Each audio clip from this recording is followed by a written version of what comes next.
거기에 나오는 레이첼과 좀 비슷한 여정을 걸은 것 같아요. 제가 모태신앙으로 개신교 전통에서 자라났고 그렇게 신앙생활 하다가 3년 전에 예산교에 오게 됐고요. 그리고 신부하고 계신 우리 신규용 신부님의 FX 사역에 제가 걸려진 사람입니다. 제가 그 교회에서 프랑스 자수전이라고 이제 지역 주민들이 하는 그런 행사가 있었는데 거기 프랑스 자수가 뭐지 하고 가서 봤다가 우리 신부님이 너무 맛있는 커피를 주시면서 이런 로한 윌리엄스 아세요? 제가 지금 오는데요. 그랬더니 책을 한 권 주셔서 읽어가면서 한 22년 거의 1년 가까이 성공회 비아술판 책을 이렇게 읽다가 성공회가 이런 곳이구나 하고 알게 돼서 온 가족이 등록을 하게 됐습니다. 그래서 23년에 입교를 했고 23년에 이제 김경현 신부님 중심으로 파이오니아 과정을 이제 공부를 했고 그리고 등 떨려가지고 이제 2024년에 그 이제 FX 과정, 선교 과정에 이제 등록을 하고 2년 동안 공부하면서 그 공부하는 중에 이제 직접 내가 배운 것을 해보리라 생각을 해서 예산교회에서 이런저런 소모임을 만들어서 활동을 해보았습니다. 지금 박순진 신부님께서는 어떤 거시적인 교회론에 대해서 말씀해 주셨다면 저는 그 교회론이 어떻게 미세하게 세부적으로 교회 안에서 적용할 수 있고 그런 활동가로서 느꼈던 여러 가지 어려움이나 성실함 이런 걸 말씀드리려고 합니다.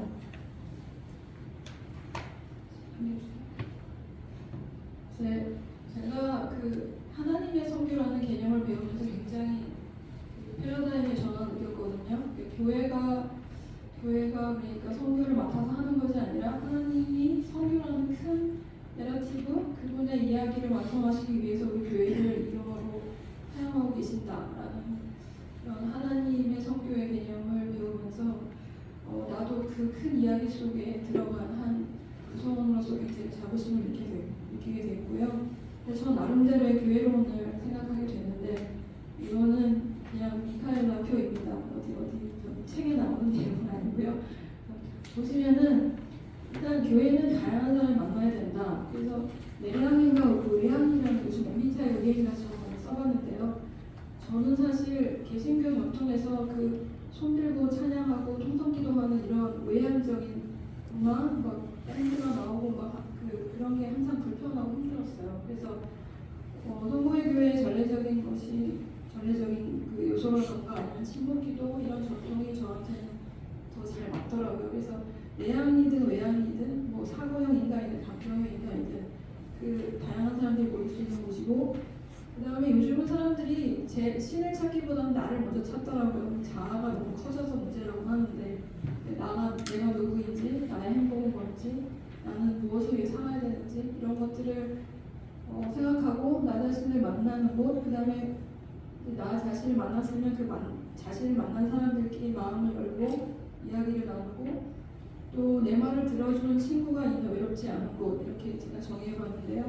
요즘 외로움의 문제가 너무 심각하잖아요. 그 조건원뿐만 아니라 청년, 중장년층까지 외로움이라는 함정이 고립으로 이끌고 사회 문제가 되어가고 있다고 생각해서 그 외롭지 않은 곳 그 다음에 마지막으로 이제 로한 윌리엄스 주교님은 그 공동체를 학습 공동체라고도 이렇게 주장을 하셨는데 저는 배움과 변화가 일어나는 곳이라고 생각하고 그러니까 learn, unlearn, relearn 이런 말을 썼는데 이거는 알비토플러가 한 말이죠.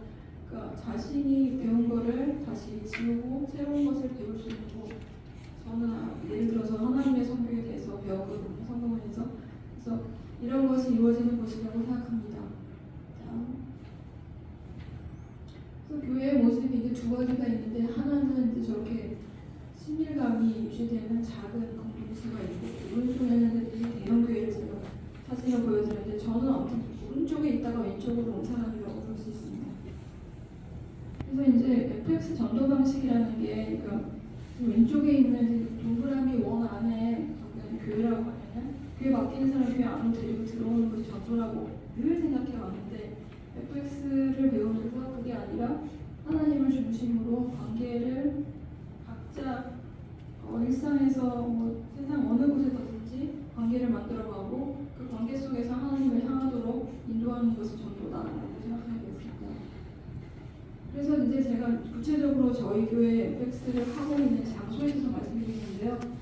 마르코 책방이랑 신명 기념관 이렇게 돼 있습니다. 장소가 두 개가 있는데 교회 본당 옆에 붙어 있는 그 책방, 작은 공간이 마르코 책방이고 교회 옆에 이제 유치원 예전에 유치원 건물이 있었는데 그 건물이 신명 유치원이 되었습니다. 아니 신명 기념관이 되었고요. 그리고 제가 제일 강조하고 싶은 게 읽고 말하고 듣고 쓰는 공간이라는 거예요. 우리가 아시아 전통에서는 이렇게 수동적인 언어 활동을 많이 해요. 예를 들어서 듣고 읽고. 그렇지만 참여적이고 자발적이고 또 적극적인 그러니까 밖으로 발산하는 게 쓰는 것과 말하는 거잖아요. 근데 제가 이렇게 하는 소모임에서는 말하기와 쓰기가 많이 활성화되어 있다고 보시면 됩니다. 그래서 울타리가 아닌 우물가, 그러니까 울타리 쳐놓고 여기가 교회니까 이거 들어와 이런 것이 아니라 모든 사람들이 목마를 때 물 마시는 우물가 같은 교회, 그런 공동체를 지향하고 있고요. 또는 새로운 교회가 온다는 책에서 배운 개념입니다. 그리고 재미있는 거는 저희 교회는 교인이 되라고 절대로 말하지 않습니다. 교회를 몇 년 동안 지나더라도 교회 한번 오실까요? 이런 말 안 해요. 그러니까 교인이 되라는 압박이 없기 때문에 너무 잘 거의 너무 재밌는데요. 이런 생각 하시니까 잘 오시는 것 같고요. 그 다음에 나중에 그림으로 보여드리겠지만 굉장히 편안하고 친밀한 그런 장소고 누구나 와서 어떤 활동을 해도 상관없습니다. 그냥 와가지고 그냥 나무를 싹 보고 가셔도 되고 사람들끼리 모여서 차 마시고 가셔도 되고 그런 공간입니다. 그 다음에 지역사회 연결되어 있습니다. 그러니까 지역에 있는 그 대안학교라던가 아니면 환경단체 또 탈북민들을 위한 단체들과 다 연결돼서 여러 가지로 그 장소가 사용되고 있습니다. 그래서 마르코 책방 탄생사를 보면은 저희 교회가 그 100주년 기념된 무단하다가 다시 열린 교회가 꽤 유명한데요. 신기영 신부님께서 이제 그래서 약간 굉장히 많이 알려지는 것 같아요. 그래서 이제 신부님이 예산교회 재건 프로젝트를 시작하셔가지고 이제 교회가 재건이 되고 그리고 나서 그 교회 부속 건물에 교회에 붙어 있는 공간인데 거기가 이제 사제관이나 유치원으로 사용됐던 곳인데 거기서 책방으로 되어 있고요.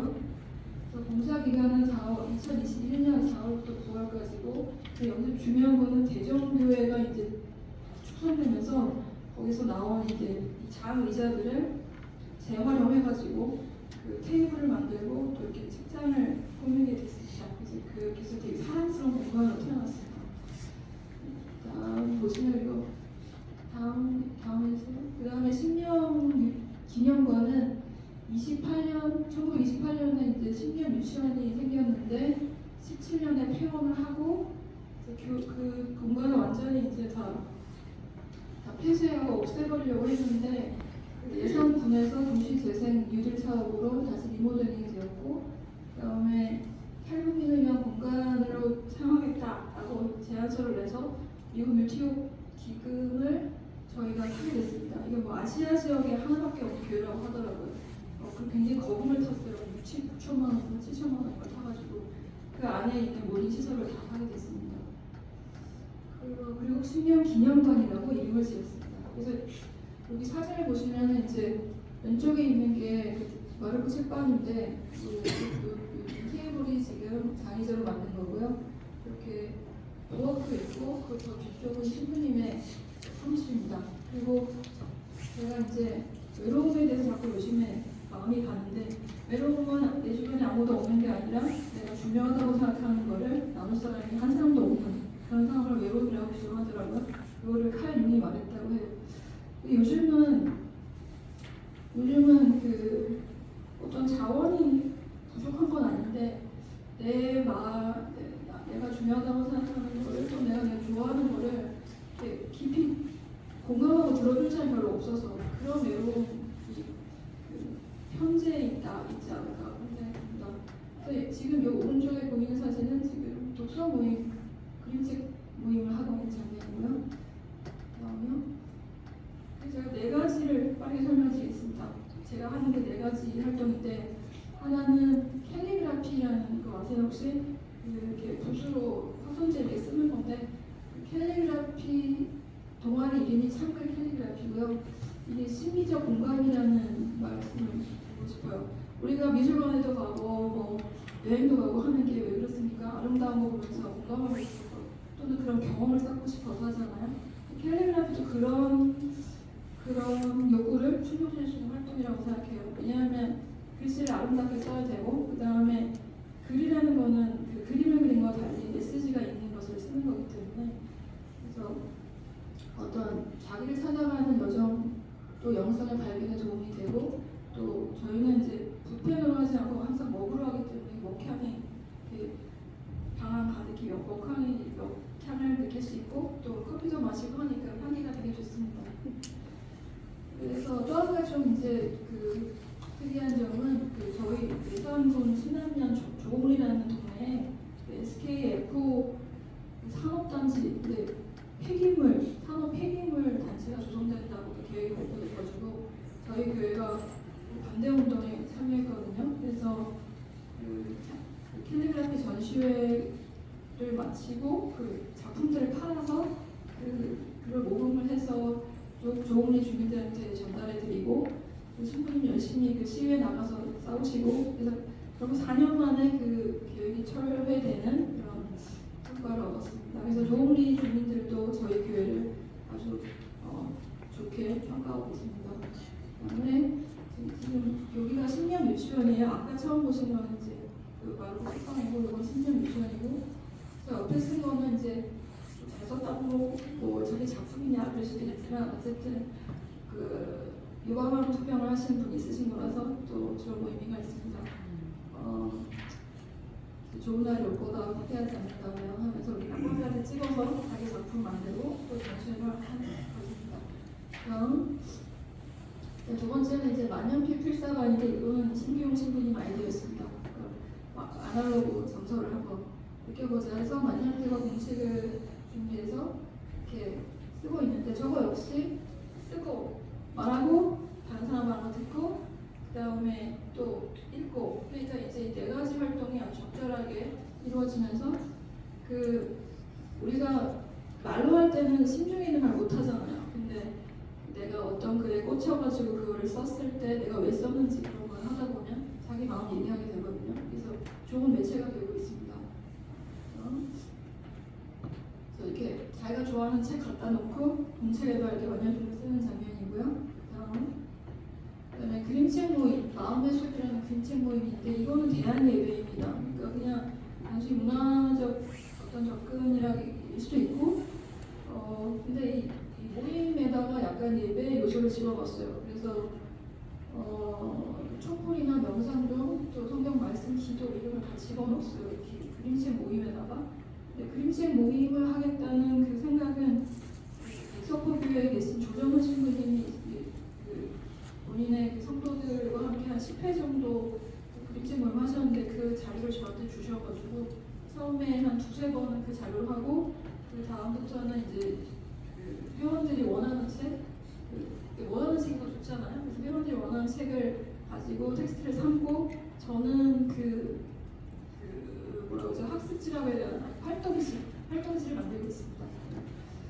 그리고 이 그림책 모임 한번 끝날 때마다 제가 에세이 하나씩 써서 무덤지에 올리고 있어요. 그래서 제 생각에는 한 1000권 정도의 책이 이렇게 돌아가면은 다른 소모임에서 사용할 수 있는 그런 뭔가 커리큘럼이 되지 않을까 그런 기대로 쓰고 있습니다. 다음 넘어주세요. 그래서 예를 들어서 이제 실제를 보여드리면은 그러니까 일부에서는 동화책 소개하고 명상종으로 침묵이고 촛불을 정등하고 그 다음에 우리들끼리 다 모여서 윤독을 합니다. 그리고 제가 도입글을 읽고 그 다음에 관련 성서를 낭독해요.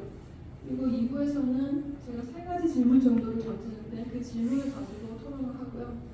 마지막에는 약간 집단 심리상담 같은 거는 이제 마음 챙김이나 엽서 쓰기, 뭐 삼행시 짓기 이런 활동을 하고 다 같이 또 마무리 기도를 낭독을 하면서 이렇게 마칩니다.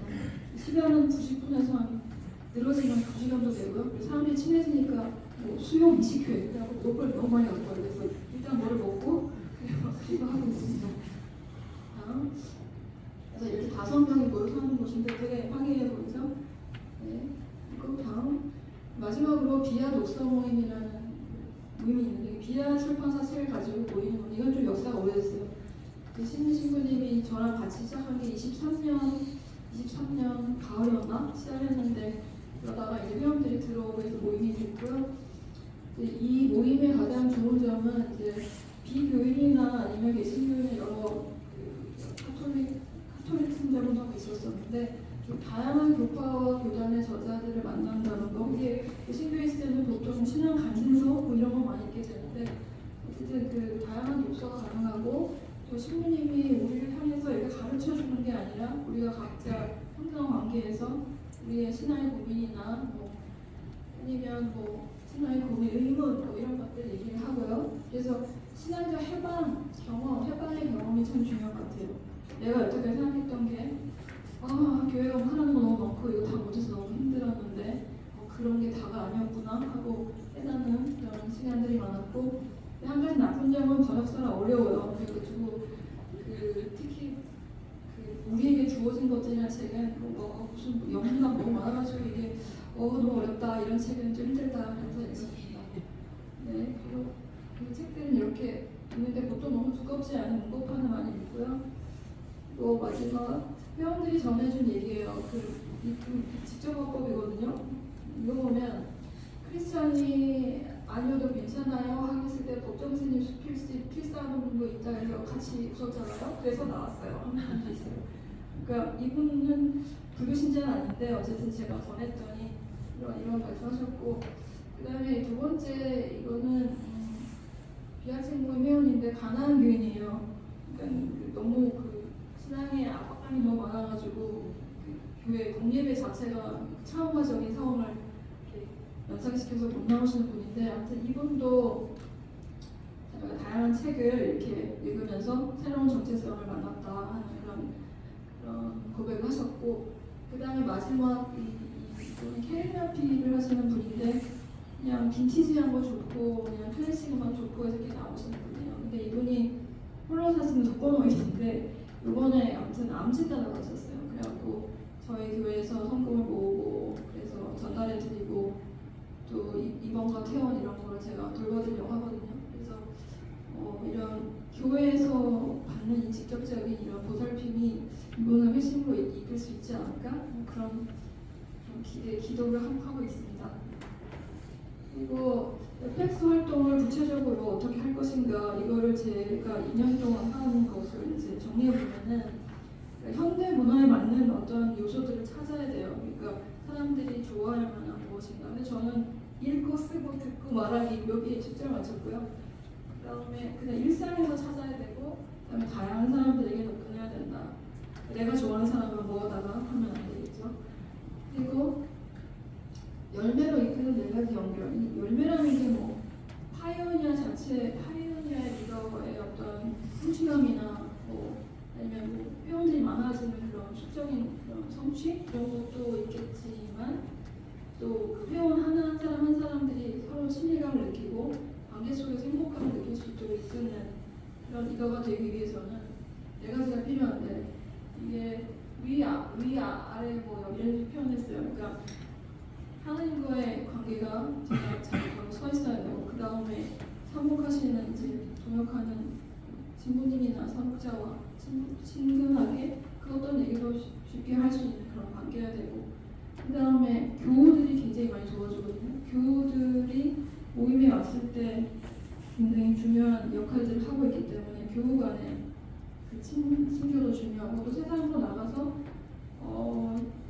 나의 필요를 기다리는 사람이 누가 있나 이런 관심을 가지고 찾아보고 그분들한테 다가가서 교회오라는 말 하는 게 아니라 요즘 뭐가 그렇게 힘드세요? 라고 이렇게 물어봐 줄 수 있는 그런 게 필요한 것 같습니다.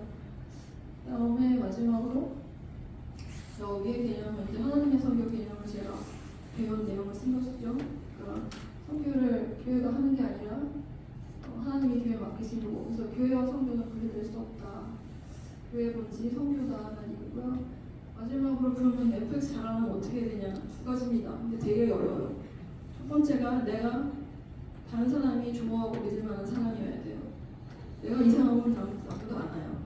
하나님 16살이 되고 왔는데 교회가 너무 딱딱하고 막 너무 불편해 그러면 안 되잖아요. 그래서 교회는 이렇게 현대성, 그러니까 현대인들이 가진 어떤 취향이나 그런 그 사람이 추구하는 무엇인가에 맞춰져야 하지만 또 플러스 하나님을 만날 수 있는 장소가 돼야 되니까 현대성과 영성이 조화롭게 이루어진 곳이어야 된다. 이것이 결론입니다. 그리고 제가 이제 이거 4개 말고도 또 기도 모임도 만들고 여러 가지 모임을 만들어서 활동하고 있는데요. 저는 굉장히 재밌어서 하고 있습니다. 이상입니다.